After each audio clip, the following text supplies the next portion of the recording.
В завершении выпуска к новостям спорта. Республиканский турнир по борьбе Хапсагай завершился в селе Крес-Хальджай Тампонского района.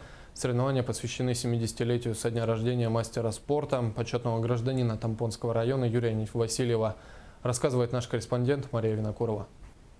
На турнир прибыли сильнейшие борцы республики из Татинского, Чурапчинского, Верхневилюйского, Горного, Верхоянского, Тампонского, Улусов, а также города Якутска. В соревнованиях юноши и взрослые оспаривали звание победителя в весе до 70 килограммов, в котором боролся Юрий Гаврилевич. Судейскую коллегию возглавил аксакал национальной борьбы Хапсагая Алексей Мастахов. В весовой категории 50 килограммов Винокуров Андрей завоевал золотую медаль. В весовой категории 62 килограмма там серебряную медаль выиграл Биржурский Александр.